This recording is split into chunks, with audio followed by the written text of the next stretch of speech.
नमस्कार मित्रांनो, लाडकी बहीण योजनेप्रमाणेच लखपती दीदी योजनेबाबत सध्या राज्यात चांगलीच चर्चा आहे। ही योजना माननीय पंतप्रधान नरेंद्र मोदी यांनी 15 ऑगस्ट 2023 रोजी स्वातंत्र्यदिनी लाल किल्ल्यावरून देशाला उद्देशून भाषण करताना लखपती दीदी योजनेची घोषणा केलेली होती। नुकतीच पंतप्रधान मोदी यांच्या प्रमुख उपस्थितीमध्ये जळगावामध्ये लखपती दीदी योजनेचा कार्यक्रम पार पडलेला आहे।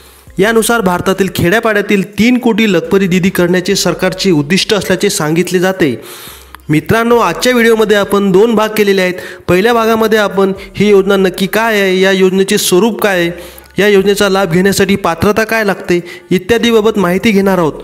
तर दुसऱ्या पार्टमध्ये आपण या योजनेचा लाभ घेण्यासाठी प्रत्यक्ष अर्ज कसा भरायचा व कुठे जमा करायचा याबाबतची माहिती बघणार आहोत। त्यामुळे मित्रांनो, आपण जर चॅनलला पहिल्यांदा भेट दिली असेल तर या व्हिडिओचे भाग 2चे नोटिफिकेशन आपल्यापर्यंत पोहोचणे महत्त्वाचे असल्यामुळे चॅनलला सबस्क्राइब करून ठेवा, ज्यामुळे आपल्याला असेच नवनवीन व्हिडिओ भेटत राहतील।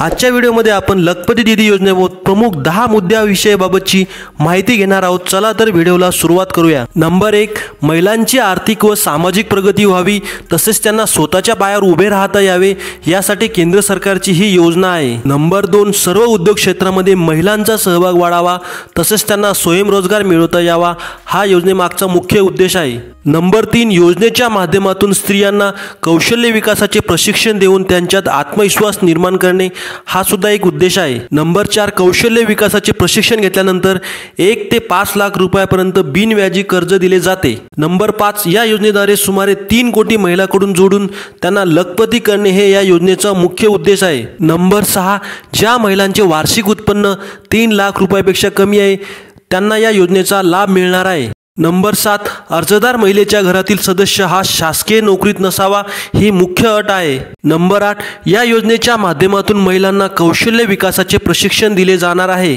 नंबर 9, वय 18 ते 15 असणाऱ्या व बचत गटाशी जोडलेल्या महिला या योजनेचा लाभ घेऊ शकतात। नंबर 10, काल जळगावमध्ये झालेल्या कार्यक्रमामध्ये पंतप्रधानांच्या हस्ते 11 लाख दीदींना प्रमाणपत्र प्रदान करण्यात आलेले आहे।